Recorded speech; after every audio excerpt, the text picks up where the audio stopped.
Olá, muito boa tarde. Mais uma vez estamos aqui reunidos para o estudo do Livro dos Médiuns, livro de codificação espírita, livro de Allan Kardec, um livro sobre o estudo da mediunidade dos médiuns, da nossa relação física espiritual e espiritual física e a importância da mediunidade para todos aqueles que desejam estudar a mediunidade ou que têm condições para poder ser médios. Antes quero agradecer e pedir aumentou deste trabalho aos nossos espíritos amigos, a todos os espíritos que estiveram na codificação espírita, transmitido os ensinamentos de Allan Kardec e sobretudo ao nosso Mestre Jesus, para que este momento de estudo possa ter o discernimento para poder explicar dentro daquilo que tenho na minha condição como espírito, poder explicar estes items que vamos estudar hoje. Obrigado e que assim seja.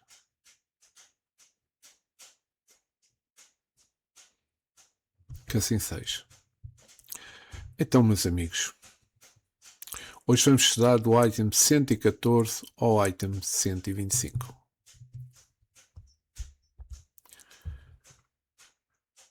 Recordo que estamos na segunda parte das Manifestações Espíritas, capítulo 7, da bicorporidade e da transfiguração, aparições de espíritos de pessoas vivas.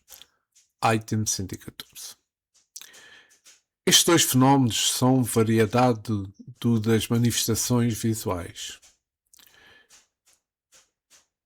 E por maravilhosos que pareçam à primeira vista, facilmente se reconhecerá pela explicação de que deles se pode dar, que não estão fora da ordem dos fenómenos naturais.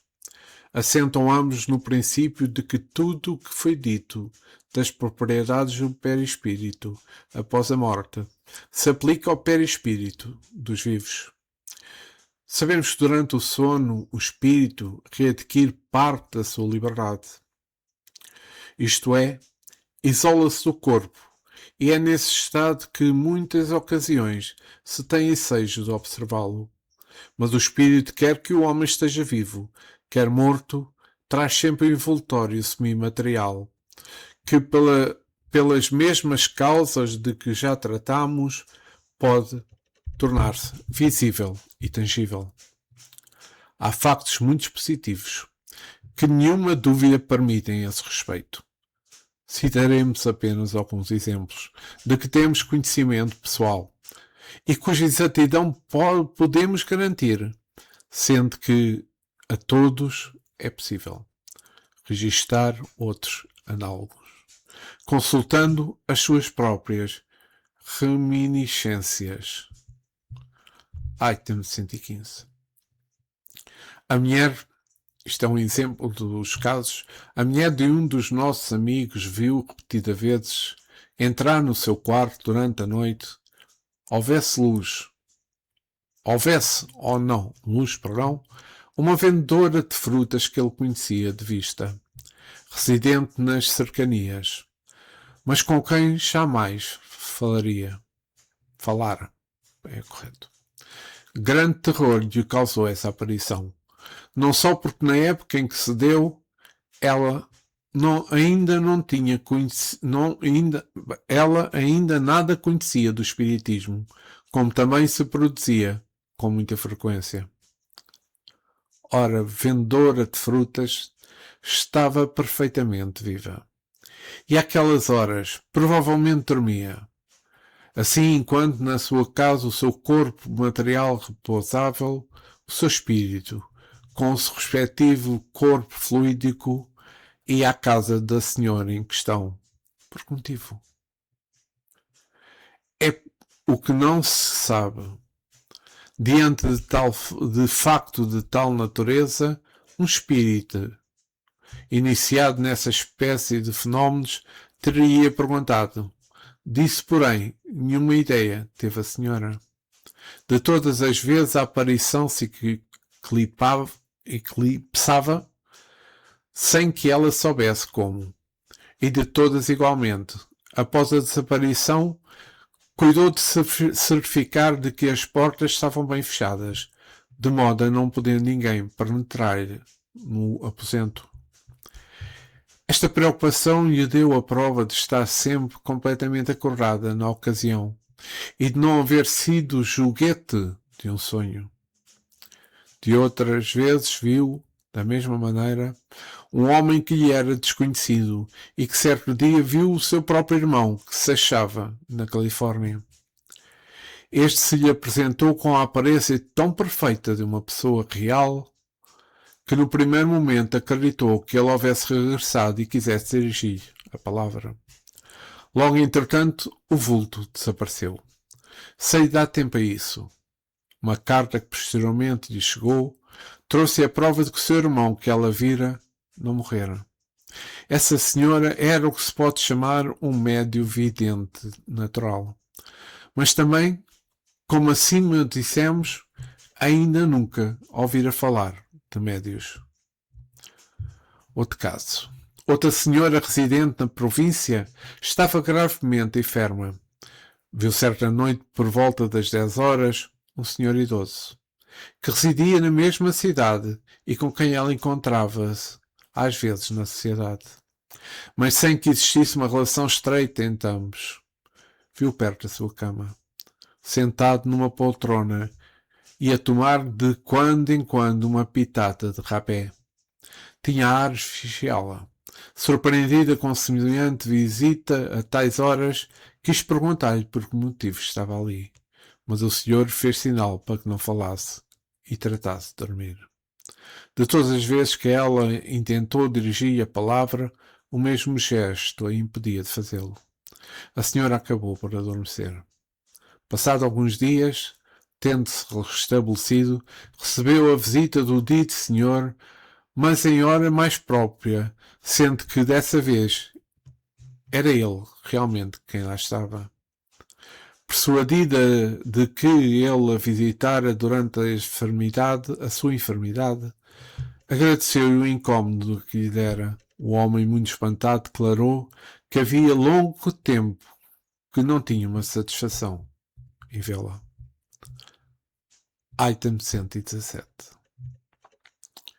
Eis aqui outro facto ainda mais característico e grande curiosidade teríamos em ver como poderiam explicá-lo unicamente por meio da imaginação. Trata-se de um senhor provinciano que jamais quisera casar-se, malogrado às instâncias da sua família, que muito insistira notavelmente a favor de uma moça residente na cidade próxima e que ele jamais vira.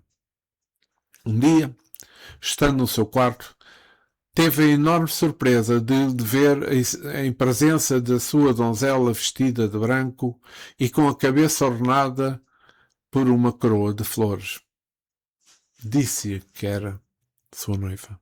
Estendeu-lhe a mão, que ele tomou as suas, vendo-lhe num dos dedos um anel. Ao cabo de uns instantes desapareceu tudo. Surpreendido com aquela aparição, depois de haver certificado de estar perfeitamente acordado, inquiriu se alguém lá estivera durante o dia. Responderam que na casa pessoa alguma fora vista. Decorrido um ano, cedendo a novas solicitações de uma parente, resolveu ir ver a moça que lhe propunham. Chegou à cidade onde ela morava, no dia da festa Corpus Christi. Voltaram todos à procissão, e uma das primeiras pessoas que lhe surgiram ante os olhos ao entrar ele na casa um dia foi a moça, que lhe não custou reconhecer, como a mesma que lhe aparecera. Trajava tal e qual a aparição. Porquanto esta se verificava apenas num dia de Corpus Christi. Ficou atônito, e a mocinha, por seu lado, soltou um grito e sentiu-se mal.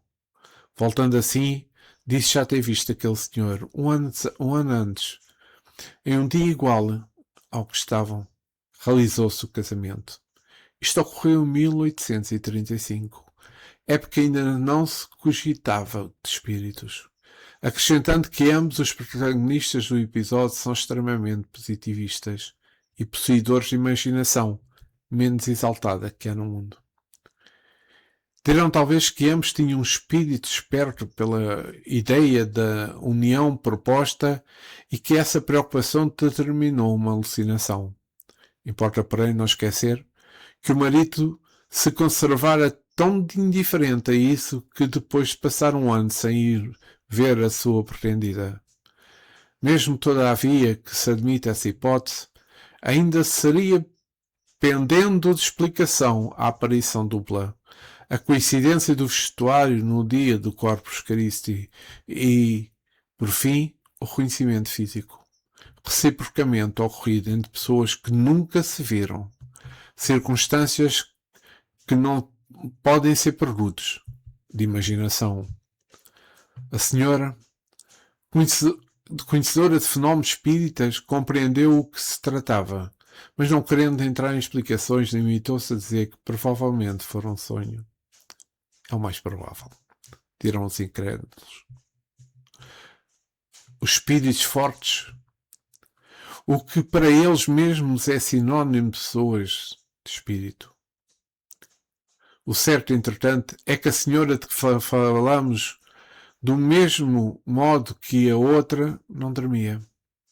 Então, é que sonhar acordado, ou por outra, tiver uma alucinação. Aí está a palavra mágica. A explicação universal de tudo o que não se compreende. Como, porém, já rebatemos suficientemente essa explicação, prosseguiremos dirigindo-nos aos que nos podem compreender. Antes de irmos adiante, mesmo resolvendo imediatamente a questão de que não deixará de ser formulada, como pode o corpo viver enquanto está ausente do espírito? Poderíamos dizer que o corpo vive a vida orgânica, que independente do espírito, e a prova é que as plantas vivem e não têm espírito. Mas precisamos acrescentar que mas precisamos acrescentar que durante a vida, porão, nunca o espírito se acha completamente separado do corpo. Do mesmo modo que alguns médios videntes, os espíritos reconhecem o espírito de uma pessoa viva por um rastro luminoso que termina no corpo, fenómeno de que absolutamente não se dá. Este está morto. Porque então a separação seria completa. Mas já falo. Por meio dessa comunicação entre o espírito e o corpo, é que recebe aquele aviso, qualquer que seja a distância a que se ache do segundo, da necessidade de que este possa experimentar da sua presença, caso em que volta ao seu invólucro com rapidez relâmpago. Daí resulta que o corpo não pode morrer durante a ausência do espírito e que não pode acontecer que este, ao regressar, encontre fechada a porta, conforme há um dito de alguns romancistas em histórias compostas para recriar. Aqui, quem quiser aprofundar mais esta parte que eu li, poderá... Peço que eu tenho que beber um pouco de água.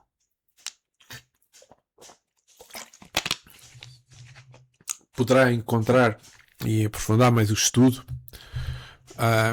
no Livro dos Espíritos, nas questões 400 e seguintes. Então, vamos lá ver. Quando Kardec aqui menciona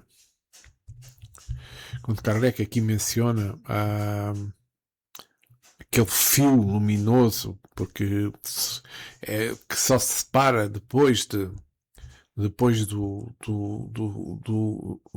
corpo físico morrer, é interessante. E para quem não tem esse conhecimento, eu aconselho começar a ler o Livro dos Médios, ler o Livro do Espírito e começar a ler também para perceber estas indicações que Kardec nos traz nestes livros da codificação, mas começar a alargar mais os estudos também com base nos livros de André Luiz, nomeadamente sobre esta parte do livro O Nosso Lar, que é o primeiro livro do classificados no mundo o mundo espiritual.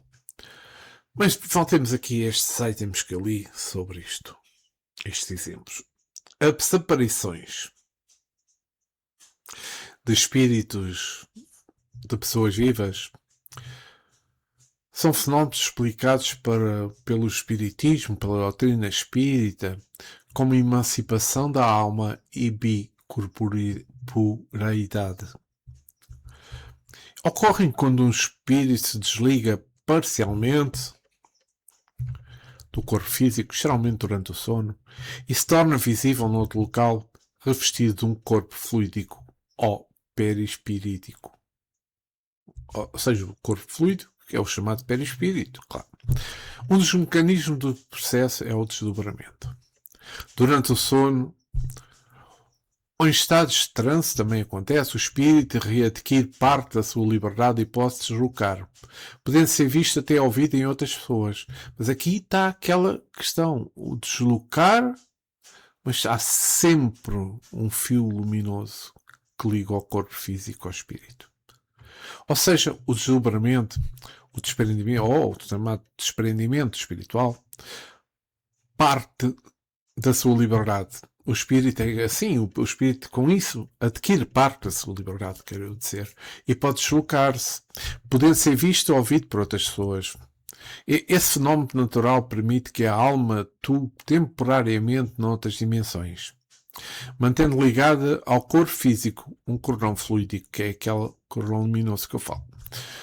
Pode ocorrer de forma natural, ou seja, acontece espontaneamente, todas as noites durante o sono. O espírito pode visitar locais, encontrar outro espírito, assistir a aulas, assistir a palestras, assistir a estudos, ajudar no mundo espiritual, embora nem sempre nos recordemos dessas vivências a ocorrer.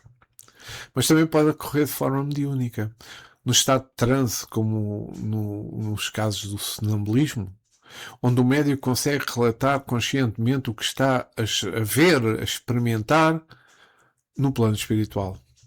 Outro mecanismo do processo é a materialização temporária, onde o perispírito, que é naturalmente invisível, pode sofrer alterações na sua densidade molecular e tornar-se visível ou mesmo tangível, dependendo da vontade do espírito e das leis espirituais.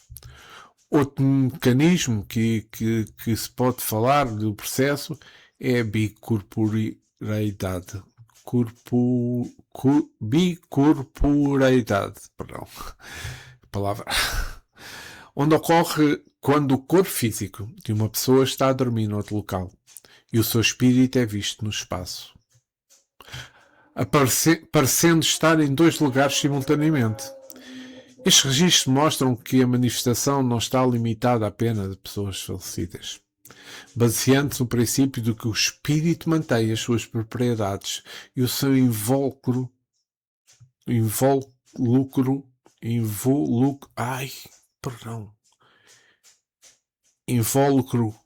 peço imensa desculpa, semi-material enquanto encarnado. E então agora vamos passar homens duplos, Santo Afonso de Liguori e Santo António de Pádua. Item 119. Voltemos ao nosso assunto. Isolado do corpo, o espírito vivo pode, como o do morto, mostrar-se com todas as aparências da realidade. Demais pelas mesmas causas que hemos exposto, pode adquirir momentaneamente tangibilidade. Este fenómeno, conhecido com o nome de bicorporeidade, foi o que deu aso às histórias de homens duplos, isto é, de indivíduos cuja presença simultânea em dois lugares diferentes se chegou a comprovar. Aqui vão dois exemplos tirados, não de lendas populares, mas de histórias eclesiásticas.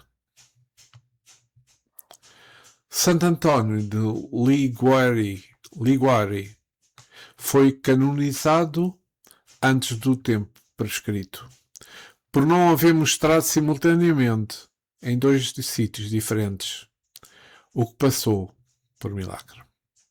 Santo António de Pádua estava pregando em Itália quando o seu pai, em Lisboa, que Santo António é de Lisboa, ia ser suplicado sob a acusação de haver cometido um assassino. No momento da execução, Santo António aparece e demonstra a inocência do acusado. Comprovou-se que naquele momento Santo António pregava na Itália, na cidade de Pádua.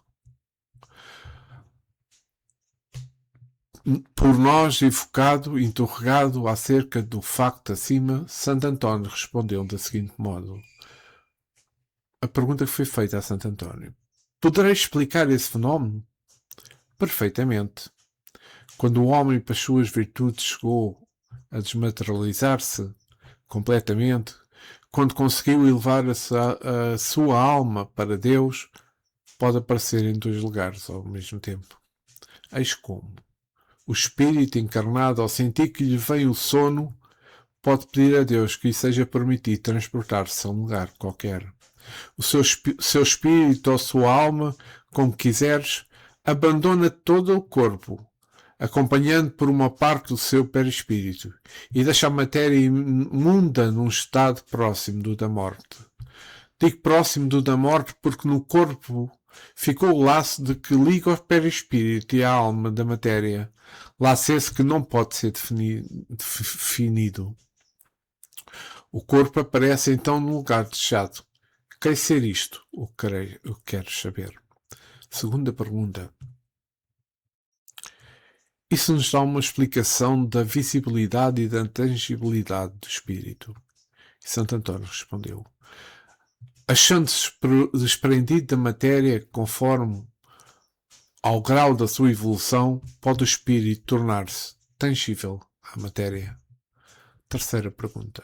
Será indispensável o sono do corpo para que o espírito apareça noutros lugares? E Santo António respondeu. A alma pode dividir-se. Quando se sinta atraída para lugar diferente daquela que se acha o seu corpo. Pode acontecer que o corpo não se ache adormecido, se bem seja isto por raro, mas em todo o caso, não se encontrará num estado perfeitamente normal. Será sempre um estado mais ou menos estático. Uma nota de Allan Kardec que diz: a alma não se divide, no sentido literário do termo. Irradia-se para diversos lados e pode assim manifestar-se em muitos pontos, sem se haver fracionado. Dá-se o que se dá com a luz, que pode refletir simultaneamente em muitos espelhos. Quarta pergunta. Que sucederia se, estando o homem a dormir, enquanto o seu espírito se mostra noutra parte, alguém de súbito o despertar?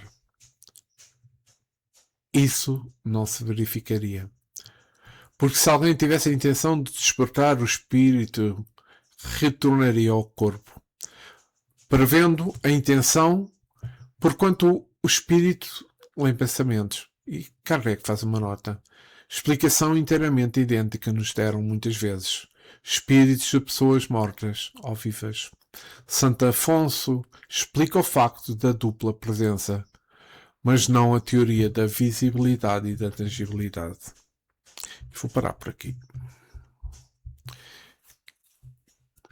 Acho que é muito claro é que estes casos de Santo Afonso de Liguori e Santo António de Pádua são clássicos exemplos do fenómeno da bicorporeidade ou desdobramento. E Kardec aborda estes relatos descritos em obras religiosas como manifestações naturais e provadas na alma. E não vou adiantar mais nos comentários porque as explicações e as notas de Kardec são extremamente compreensíveis. Então vamos passar a outro tema. Vespasiano. Item 120. Tático refere um facto analógico. Durante os meses que Vespasiano passou em Alexandria, guardando a volta dos eventos estivais e da estação em que o mar oferece segurança, muitos prodígios ocorreram, pelos quais se manifestaram a proteção do céu e o interesse que os deuses tomavam por aquele príncipe. Esses prodígios redobraram o desejo que Vespasiano alimentava de visitar a sagrada morada de Deus para consultá-lo sobre as coisas do império. Ordenou que o templo se conservasse fechado para quem quer que fosse, e tendo nele entrado, estava todo atento ao que ia dizer o oráculo. Quando percebeu que por detrás de si, um dos mais eminentes egípcios, chamado Basílide, que ele sabia estar doente em um lugar distante dos dias de Alexandria, inquiriu dos sacerdotes se Basílide viera naquele dia ao templo. Inquiriu dos transeúntes se o tinha visto na cidade. Por fim, despachou alguns homens a cavalo para saberem de Basílide, e veio a certificar-se de que no momento em que lhe este aparecera estava a 80 milhas de distância. Desde então, não mais duvidou que tivesse sido sobrenatural a visão, e o nome Basílide, que é difícil este nome, lhe ficou valendo por um oráculo. Está nas histórias de Tácito, no livro 4, capítulos 30, 300 e qualquer coisa. São obras religiosas. Eu não tenho muito conhecimento delas. Então vejamos. No Espiritismo, o imperador romano Vespasiano é citado na obra da codificação de Allan Kardec como um exemplo histórico da bicorporeidade ou desdobramento. O fenómeno é utilizado para ilustrar a emancipação da alma e a ação dos fluidos espirituais. O episódio clássico ocorreu em Alexandria, onde Vespasiano encontrava-se num tempo oracular quando percebeu a presença de Basílide, um homem iminente que ele sabia estar gravemente doente e distante de dias de viagem de Alexandria. Ele ficou intrigado. O imperador adquiriu os sacerdotes, e não é adquiriu, inquiriu, perguntou, fez perguntas, questionou os sacerdotes, os transeúntes e enviou mensageiros a cavalo. Comprovou-se então que Basílide estava a centenas de quilómetros de distância num exato momento da visão. Kardec explica que não se trata da presença física real, mas sim do espírito Basílide, que durante o sono, ou em estado de desmaio, causado pela doença que ele estava a sofrer, se desdobrou e se tornou visível na forma de um corpo fluídico, ou seja, se tornou visível o seu perispírito. Isto é importante a gente separar estas coisas para não cairmos em erros. Então, vamos ao outro. Item 121. Tem, pois, dois corpos o indivíduo que se mostra simultaneamente em dois lugares. Isto é da revista Espírita, Kardec transcreveu da revista Espírita de janeiro de 1959, sob o duende de Baiona, fevereiro de 1959, os agêneres meu amigo Hermann, maio de 1859. Tem, pois, dois corpos o indivíduo que se mostra simultaneamente em dois lados. Mas destes dois corpos, somente um é real. O outro é simplesmente aparência. Pode-se dizer que o primeiro tem a vida orgânica e que o segundo tem a vida da alma. Ao despertar o indivíduo, os dois corpos se unem. Se reúnem. E a vida da alma volta ao corpo material. Não parece impossível. O contrário, não parece possível. Pelo menos não conhecemos disso exemplo algum. E a razão, ao nosso ver, demonstra que no estado de separação passam a ser dois corpos, possam os dois corpos gozar, sim, correto, simultaneamente e no mesmo grau, a vida ativa, inteligente. Demais do que acabamos de dizer, realça que o corpo real não poderia morrer, porquanto o corpo aparente se conservasse visível, porquanto a aproximação da morte sempre atrai o espírito para o corpo, ainda que em apenas alguns instantes. Daí resulta igualmente que o corpo aparente não poderia ser matado porque não é orgânico, não é formado de carne e osso. Desapareceria no momento em que o quisessem matar. E aqui vamos entrar.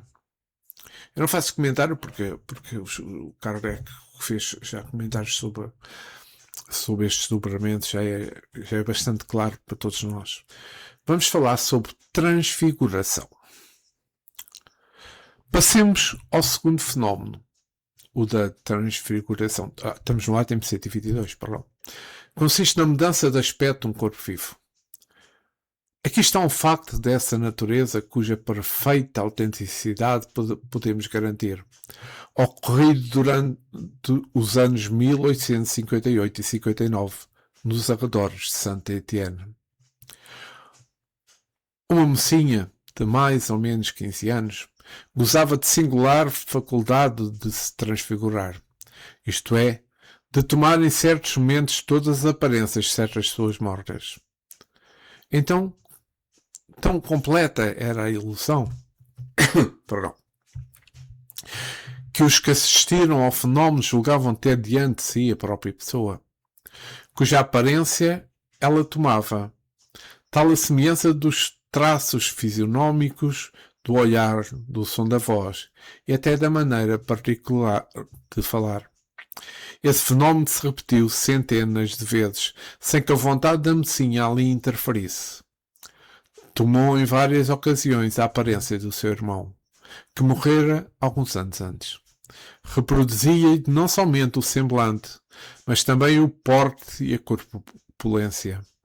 Um médico do lugar testemunha que fora muitas vezes desses estranhos efeitos, querendo certificar-se que não havia naquilo ilusionismo, fez a experiência que vamos relatar. Conhecemos os factos pelo que nos referiam ele próprio, o pai da moça e diversas outras testemunhas oculares, muito honradas e dignas de crédito. Veio a esse médio a ideia de pesar a moça no seu estado normal e de fazer o mesmo no estado de transfiguração. Quando lhe apresentava a aparência do irmão que contava ao morrer 20 e tantos anos e era mais alto, do que ela e de complexão mais forte. Pois bem, verificou-se no segundo estado o peso da moça era quase o dobro do seu peso normal. Includente se mostra a experiência, tornando impossível atribuir-se aquela aparência a uma simples ilusão óptica. Tentemos explicar esse fenómeno, que no outro tempo teria sido classificado de milagre e que hoje chamamos simplesmente fenómeno. Item 123. A transfiguração, diz Kardec, em certos casos, pode originar-se de uma simples contração muscular, capaz de dar à fisionomia expressão muito diferente da habitual, ao ponto de quase tornar-se irreconhecível a pessoa. Temos observado frequentemente com alguns sonâmbulos, mas neste caso a transformação não é radical. A mulher poderá parecer jovem ou velha, bela ou feia, mas será sempre uma mulher. E, sobretudo, o seu peso não aumentará nem diminuirá. No fenómeno com que nos ocupamos, há mais alguma coisa. A teoria do perispírito não vai esclarecer. Está, em princípio, admitindo que o espírito pode dar ao superior-espírito todas as aparências que, mediante uma modificação na disposição molecular, pode dar a visibilidade, a tangibilidade e, consequentemente, a opacidade que o perispírito de uma pessoa viva, isolada do corpo, é passível das mesmas transformações e que essa mudança de estado se opera pela combinação dos fluidos.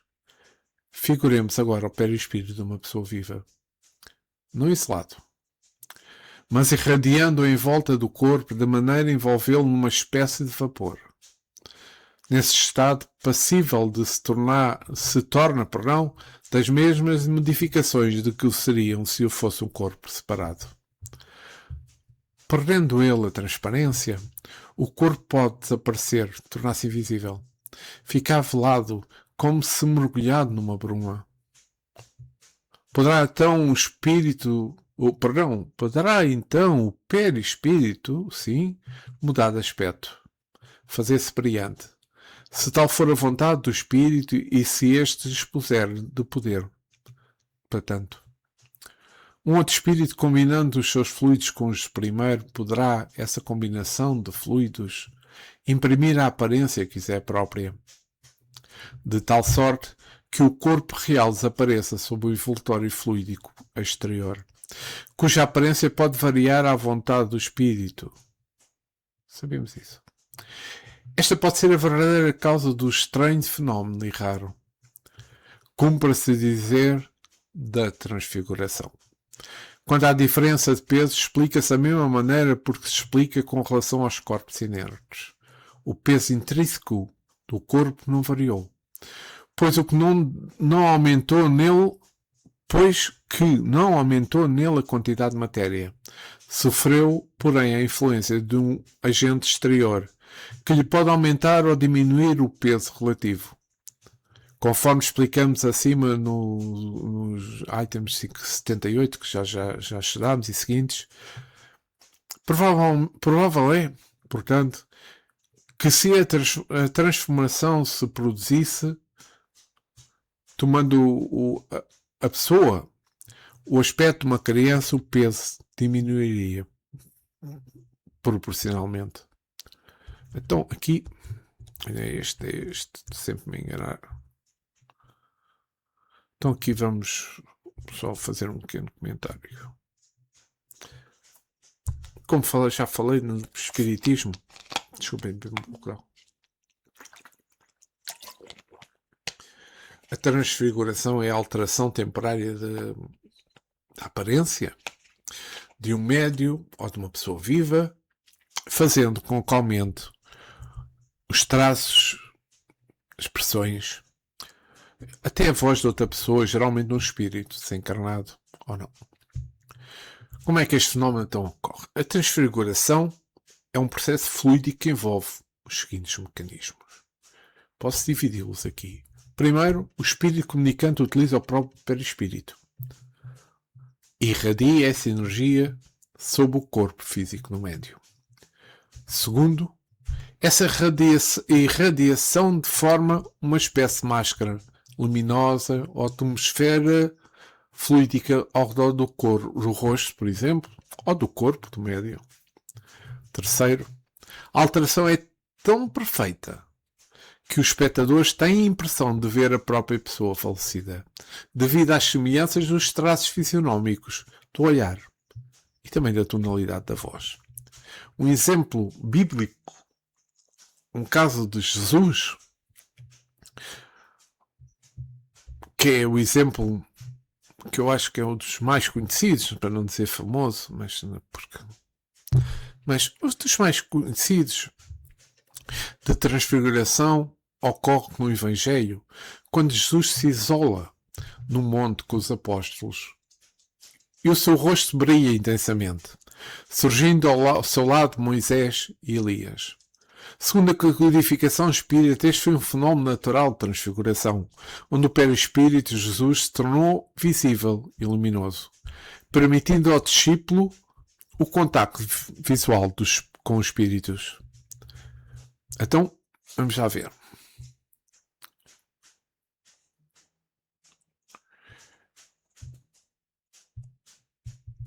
aqui temos exatamente um caso como aqueles que Kardec tem estado a explicar, a exemplificar.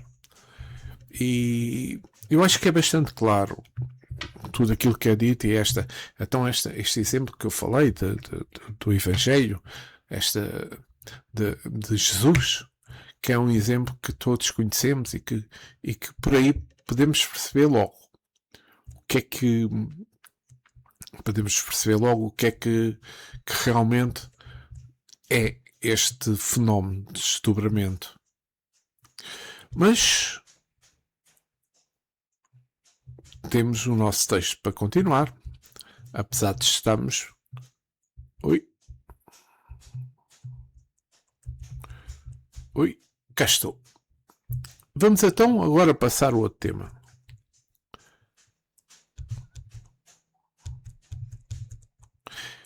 Invisibilidade.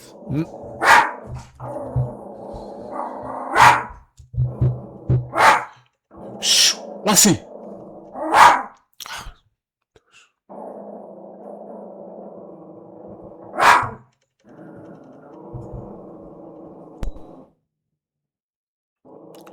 Lá sim, para com isso, sério.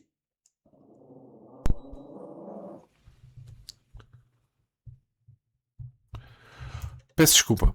Vamos passar ao tema invisibilidade. Item 24.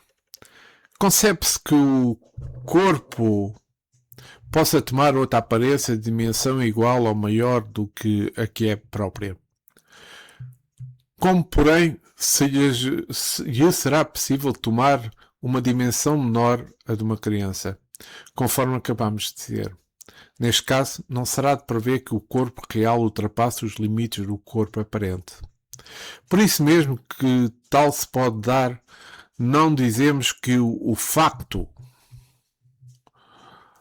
se tenha produzido. Apenas reportando-nos à teoria do peso específico, quisemos fazer sentir que o peso aparente houvera podido diminuir.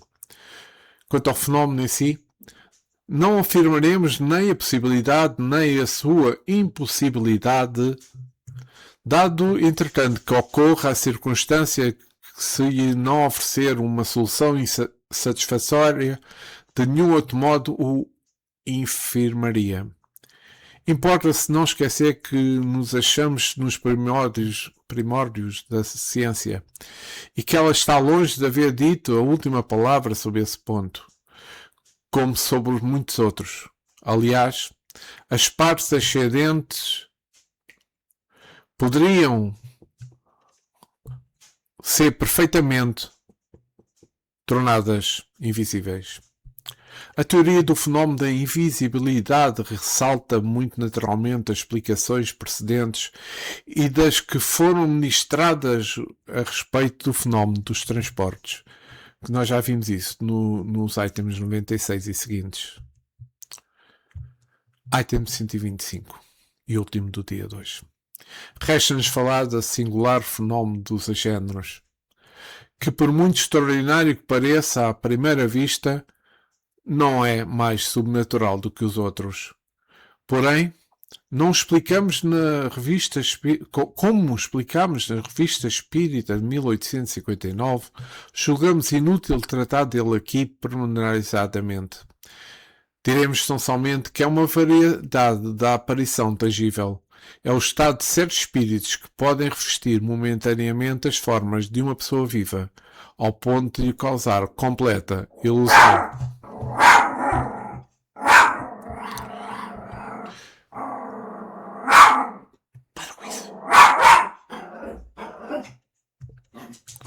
Então, vamos passar a fazer aqui um comentário esta parte da invisibilidade. Fechamos. A invisibilidade é um estado natural dos espíritos. Uma vez que após a morte, a alma se liberta do corpo físico denso e passa a habitar o mundo espiritual, que é invisível aos olhos de nós que estamos encarnados. Contudo, a doutrina espírita aborda a invisibilidade e a visibilidade sob perspectivas específicas. O estado normal. A invisibilidade não é um superpoder, mas é consequência da constituição dos espíritos, como eu falei, que são compostos de matéria quintessenciada, ou seja, o perispírito, e não possui a densidade da matéria orgânica que nós temos aqui encarnados. Também existe a visibilidade temporária, como Kardec mencionou.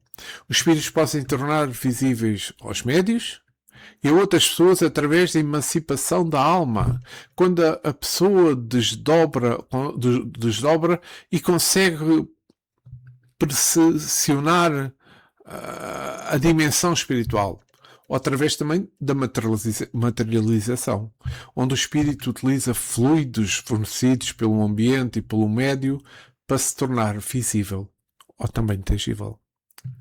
A género. Esta palavra a género é um termo espírita estudado na codificação de Allan Kardec para descrever um espírito que consegue condensar os seus fluidos de tal forma que assume temporariamente a forma física de uma pessoa viva, causando a ilusão de que se trata de um ser humano encarnado. Então vamos aqui fazer uma pequena análise sobre esta parte, para todos nós também percebemos, como é óbvio. Então temos o que é um médio vidente natural. E como pode ser visto por pessoas ainda encarnadas, mas que não se encontra perto.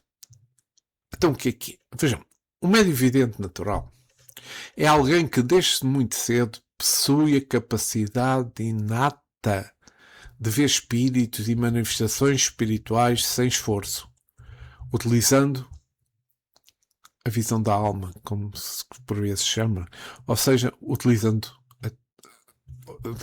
através, sim, para dizer através do perispírito, e não os olhos físicos. Eles podem visualizar pessoas encarnadas, gestantes vida, a emancipação da alma durante o sono ou projeção, onde o espírito da pessoa viaja enquanto o corpo dorme. O médio vidente natural tem a faculdade inata.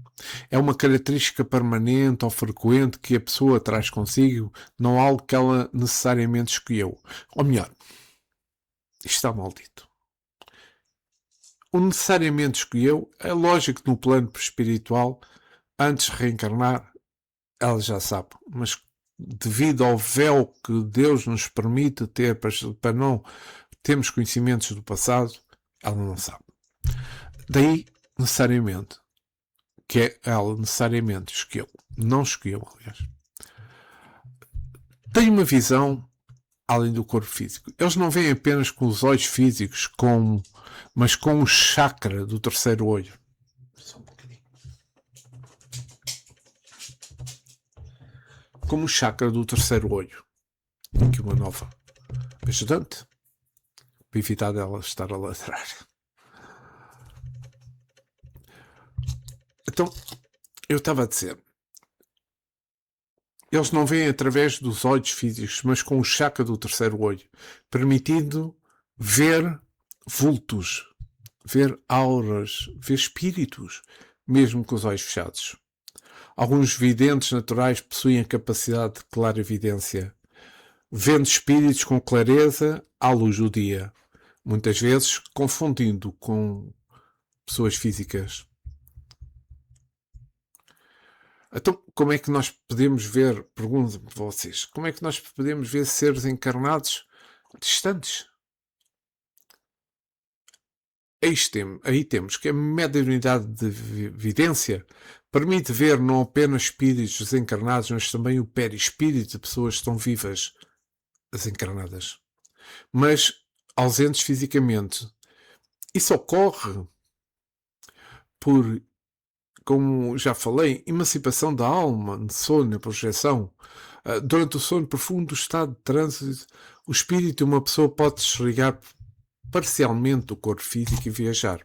Nós podemos fazer isso à noite. Nós podemos deitar-nos e pedir a Jesus e pedir a Deus para que o nosso espírito possa aprender, possa estudar, possa estar ativo no seu crescimento espiritual, possa ouvir palestras, possa trabalhar no plano espiritual, para não estar ali simplesmente sem fazer nada durante as horas que temos de sono.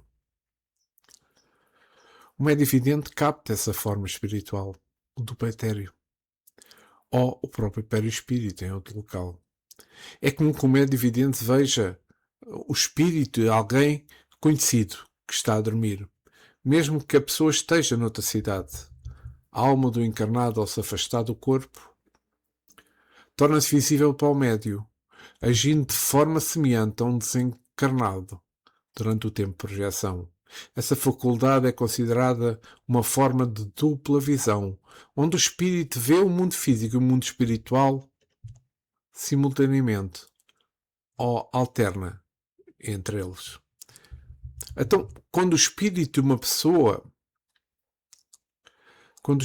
uma pessoa encarnada sai para visitar outra, às vezes num lugar distante,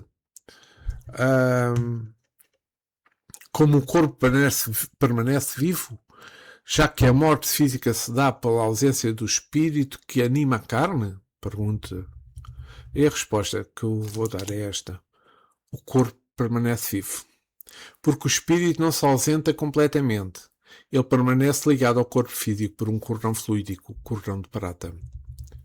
Durante o desdobramento, o sono ou êxtase, o espírito apenas relaxa os laços que o prendem, permitindo viajar, enquanto o corpo físico permanece em repouso. Então, o que é o cordão de prata? Que é aquele fio luminoso que eu falei há bocado. É o laço energético que liga o perispírito, que é o corpo espiritual, e o corpo físico. Enquanto este cordão não for rompido, a vida orgânica é mantida, permitindo que a alma retorne. A morte só ocorre com o corte definitivo desse cordão. Quando a alma sai para visitar outro lugar, trata-se de semi-desligamento. E aqui volto a falar sobre a bicorporeidade, não é? Ou desdobramento. O fenómeno de um espírito aparecer num outro lugar enquanto dorme é chamada desdobramento, ou bicorporeidade. O fenómeno físico está num lugar e o espírito revestido. O corpo físico está num lugar e o espírito revestido de perispírito em outro. O corpo físico precisa de repouso, dormindo ou em estado de transe, para que esse desdobramento ocorra de forma segura. Mas há uma coisa que é importante: o espírito não dorme. O espírito não descansa. O espírito está sempre em atividade. O que eu uso e que faço é que peço à noite, antes de dormir, para que o meu espírito faça um trabalho útil no plano espiritual. Que o meu espírito aprenda, que o meu espírito estude, que o meu espírito atue se tiver condição para tal. Peço desculpa. Então, portanto, a alma nunca se separa totalmente do corpo enquanto o corpo estiver vivo. Apenas é um desdobramento, é uma viagem temporária e não a morte. Então, relembro, como se explica o desdobramento? O desdobramento é descrito como um fenómeno da qual o espírito de uma pessoa viva, desdobrado do corpo físico, geralmente em sono ou transe, como já falei várias vezes, projeta a sua imagem em outro lugar, tornando-se visível, até mesmo tangível. O corpo físico permanece em repouso enquanto o espírito atua simultaneamente no outro lugar. As explicações e características deste fenómeno é que é a capacidade do perispírito se desprender e por meio do ectoplasmia, que é a condição fluídica, que mais tarde podemos falar nisto em detalhes. Iremos falar neste livro dos médios, materializar-se-á à distância com aparências de realidade, podendo conversar e tocar objetos. Temos a tão chamada emancipação da alma. O fenómeno é uma da forma intensa de emancipação da alma, onde o espírito temporariamente vive da matéria. O espírito livre da matéria se pode deslocar e interagir. Aqui não necessita de um médium. A diferente das materializações comuns do desdobramento é realizada pelo próprio espírito da pessoa, sem a necessidade de um médium de efeitos físicos intermediário. Geralmente ocorre quando a pessoa está adormecida ou em transe. É um fenómeno raro, que depende de condições evolutivas do espírito e de uma sintonia específica. Não está ao alcance de qualquer um. Exemplos notáveis mencionados no livro dos médiuns incluem relatos, como falámos, que Allan Kardec mencionou, de Santo Afonso de Liguri e Santo António de Pádua, que foram vistos em 2 locais diferentes. E como é que se explica, então, a transfiguração? No Espiritismo,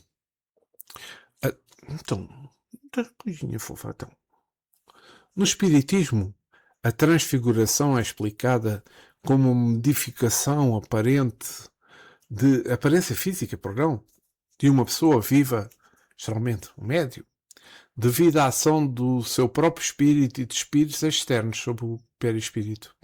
Essa mudança fluídica, altera o rosto, a aparência, a voz, os gestos, podendo fazer com que a pessoa assuma perfeição de outros. Então, quais são os pontos fundamentais sobre a transfiguração? É o fundamento físico. É uma materialização que ocorre sobre o corpo de um vivo, onde o perispírito irradia uma atmosfera fluídica ectoplasma que molda a aparência física. Eu falei do exemplo da transfiguração de Jesus. Da diferença do desdobramento e o mecanismo pode ser provocado por espíritos que combinam os fluidos para alterar a aparência do médio, tornando, por exemplo, mais velho, mais jovem, em traços de pessoas falecidas. Então, meus amigos, peço desculpa por aqui a minha si, notas musicais, si, no chão. Então, meus amigos, chegamos ao fim do estudo do dia 2 do Livro dos Médiuns. Espero que tenha sido do vosso agrado. Para a semana voltarei com mais um episódio, o episódio 24. Iremos continuando com estas afirmações, com estes conhecimentos que Allan Kardec nos traz, para podermos também apurar e para podermos também melhorarmos, para podermos também termos mais passos para a nossa evolução, para o nosso conhecimento. Então, meus amigos, chegamos hoje ao fim. Quero agradecer ter estado comigo. Espero que a forma como faço o estudo seja do vosso agrado, porque há alturas que eu acho que não vale a pena estar a fazer comentários porque são extremamente explícitas as afirmações as afirmações que Allan Kardec nos traz, assim como estas respostas dos espíritos, e que os outros comentários eu tento fazer de uma forma mais direta para que também seja compreendível de todos.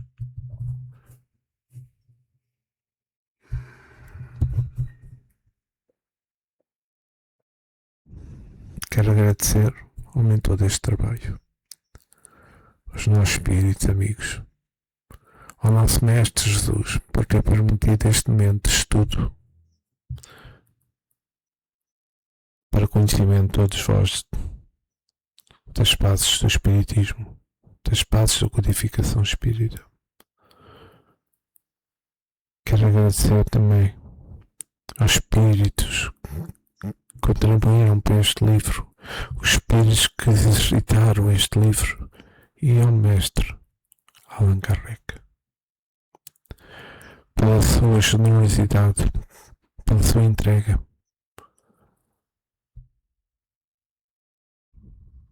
na construção da codificação espírita. Mestre Jesus, para si, nosso irmão maior, nosso guia espiritual, que permaneça conosco agora e sempre. E que assim seja.